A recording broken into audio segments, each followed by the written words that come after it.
ব্যক্তির মাঝে কথাবার্তা চলতেছে, একজন মুমিন মুসলমান আমলওয়ালা আল্লাহর ওলি, আর একজন হলো আল্লাহ সুবহানাহু ওয়া তাআলাকে অস্বীকার করে আল্লাহর সাথে শিরক করে দুইজনের মধ্যে কথাবার্তা চলতেছে। আল্লাহ সুবহানাহু ওয়া তাআলা এই দুনিয়াটাকে একটি পরীক্ষার হল বানিয়েছেন। আল্লাহ সুবহানাহু ওয়া তাআলা দুনিয়ার সম্পদ, তার সাথে যে শত্রুতা করে, তাকে যে অস্বীকার করে, আল্লাহর সাথে যে শরীক করে, আল্লাহকে মানে না, একেও আল্লাহ দুনিয়া দান করেন।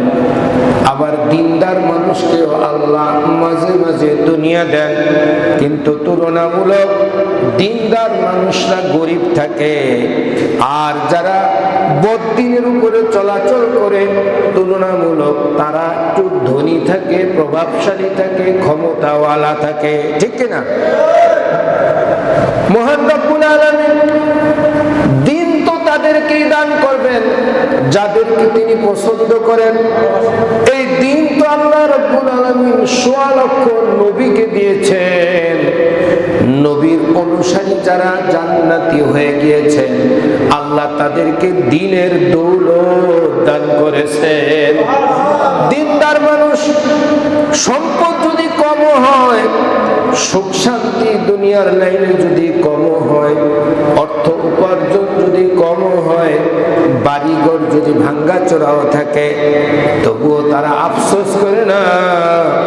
তারা মনে করে এই দুনিয়া কোনো মতে চলে গেলে যখন আল্লাহ পাক আমার মৃত্যু দান করবেন, মৃত্যুর পরবর্তী জিন্দেগিটা যদি আমার জন্য সহজ হয়ে যায়, সুন্দর হয়ে যায়, কবরে যদি আমি 3টা প্রশ্নের জবাব দিতে পারি, হাসরের ময়দানে যদি আমি 4টা প্রশ্নের জবাব দিতে পারি, আমার মাওলা যদি আমার উপরে খুশি হয়ে যান, তাহলে আমার মাওলা পুনরুত্থানের পরে আমার মাওলা আমার মন যা চায় তাই দিয়ে দিবে।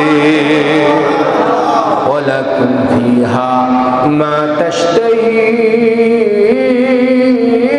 আনফুসুকুম ওয়ালাকুম ফিহা মা তাদউন।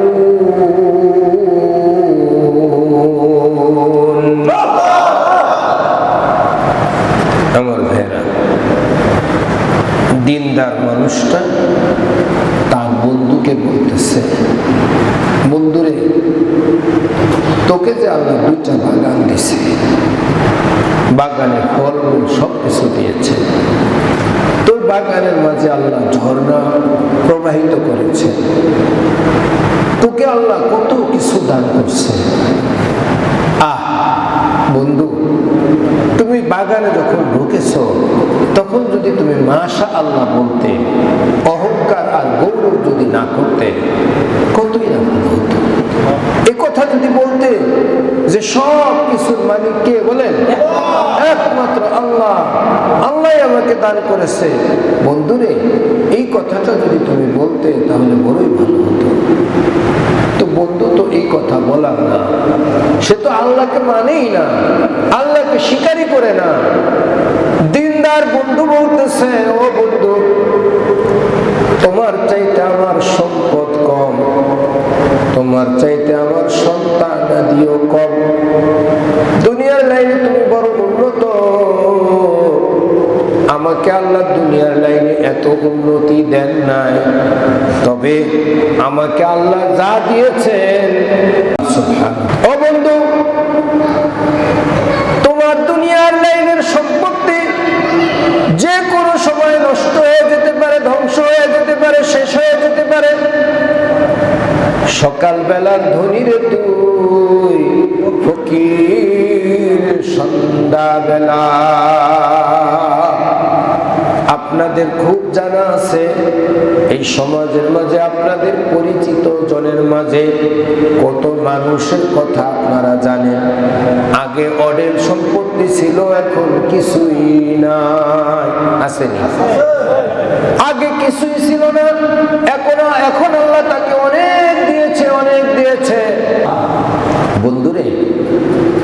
মাশাআল্লাহ বললা না, আল্লাহ তোমাকে দিয়েছেন, এই কথা তুমি স্বীকার করো না। হতেও তো পারে যে তোমার এই বাগানের উপরে আকাশ থেকে প্রস্তর বৃষ্টি মানে পাথরের বৃষ্টি, হুসবান শব্দ, যে আল্লাহ তোমার বাগানে হুসবান পাঠাবেন। হুসবানের 3 ব্যাখ্যা মুফাসসিরিন কেরাম। হযরত আব্দুল্লাহ ইবনে আব্বাস বলেন, হুসবান মানে হলো আগুন।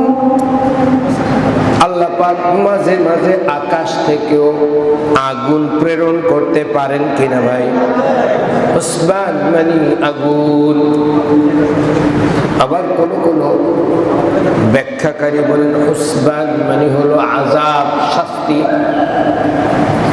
আবার আরেকটি তাফসীরে আছে হুসবান মানে আকাশ থেকে পাথরের বৃষ্টি পড়া। আমার ভাইয়েরা, আমরা তো সাধারণ বৃষ্টি দেখেছি, আমরা গুড়ি গুড়ি বৃষ্টি দেখেছি, বড় বড় পানি একসাথে পড়ে তাও দেখেছি, আমরা শিলা বৃষ্টি দেখেছি। কিন্তু বাঙালি মানুষ বাংলাদেশে থেকে কখনো আপনারা পাথরের বৃষ্টি দেখছেননি? তো আল্লাহ পাক সুবহানাহু ওয়া তাআলা আসমান থেকে পাথরের বৃষ্টি নাজিল করতে পারেন কিনা? লূত আলাইহিস সালামের কওমের উপরে পাথরের বৃষ্টি নাজিল হয়েছে। তাদের ওই বস্তিটাকে উপরে দিয়ে তার উপরে আল্লাহ রাব্বুল আলামিন আরো কঠিনভাবে ধ্বংস করার জন্য পাথরের বৃষ্টি দিয়া আল্লাহ তাদেরকে শেষ করে দিয়েছে। কারণ তারা এমন একটি গুনাহ আবিষ্কার করেছে, ইতিহাসে তাদের পূর্বে এরকম সমকামিতার গুনাহ আর কেউ করার সাহস করে নাই, মন মানসিকতায়ও আসে নাই। আমার ভাইয়েরা, মুমিন মুসলমান বান্দা বলতেছে, বন্ধুরে তোমার এই বাগানের উপরেও পাথরের বৃষ্টি অথবা আসমান থেকে আগুন এসে এই বাগানকে জ্বালিয়েও দিতে পারে। এত অহংকার করিও না, এত গৌরব করিও না, ক্ষমতা কিন্তু বেশি দিন থাকে না, ঠিক কিনা? আমার ভাইরা, আরেকটা আলোচনা করতেছি মুমিন বান্দা। ওহে বন্ধু, যেই পানি দিয়ে তুমি তোমার বাগানকে সিঞ্চন করতে, বাগান এত সুন্দর সুজলা সফলা শস্য শ্যামলা, বাগানের ভিতরে সব ধরনের ফলমূল হতো যেই পানির মাধ্যমে, যেই পানির উসিলায় আল্লাহ সুবহানাহু ওয়া তাআলা তোমার বাগান উপরে ঠিক আছে, কিন্তু নিচের থেকে যদি আল্লাহ পানিটাকে সরিয়ে নিয়ে যান, তোমার বাগানের ফলমূল বৃক্ষের যে শিকড়, সেই শিকড় যদি পানির লেয়ার না পায়, আস্তে করে সব গাছ মরে যাবে, সব উদ্ভিদ গুলা শেষ হয়ে যাবে, ঠিক না? দিনদার মানুষের দোয়া, বদদোয়া এগুলা কবুল হয়ে যায়। মাজলুম ব্যক্তির বদদোয়া আর মাঝে আল্লাহর কবুলের মাঝে কোনো পর্দা থাকে না। মাজলুম এবং মানে নির্যাতিত ব্যক্তি যদি অমুসলিম হয়, সে যদি বদদোয়া করে, তাহলে এই বদদোয়া লেগে যাবে, কবুল হয়ে যাবে। যেই মন্তব্য তিনি করেছেন, পরের দিন সকালবেলা ঠিক তাই হয়ে গেল। ওই বন্ধুর বাগান সমূলে সব ধ্বংস হয়ে একেবারে পুরা এরিয়া একটা চাটিয়াল ময়দানের মতো হয়ে গেল। সকালবেলা সে তার বাগানের কাছে গিয়া আসবাহা ইউকাল্লিবু কাফাইহি আলা মা আনফাকা ফিহা, এই বাগানের উন্নয়নের জন্য সে যা কিছু খরচ করেছে, সেই জন্য সে বলতেছে, হায় আফসোস, হায় আফসোস, আমি যদি আমার রবের সাথে শরীক না করতাম, আমি যদি আমার বন্ধুর কথা শুনতাম।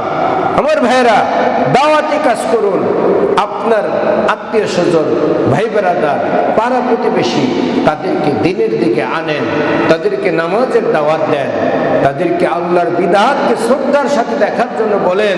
5 ওয়াক্ত নামাজে যখন আসেন তখন আশপাশের ভাইয়েরা যারা আছে, যাদের সাথে আপনার হৃদ্যতা আছে, একসাথে উঠা বসা চলাফেরা, একই এরিয়া একই গলির ভিতরে আপনাদের বিটাই পলাদের 4টা বাসা আর এটাই পলাদের 6টা বাসা, একই গলির মাঝে এই 6 বাসার কয়জন ভাই এই মসজিদে আসে, নামাজে আসে, এজন্য একটু বলা বলি করবেন।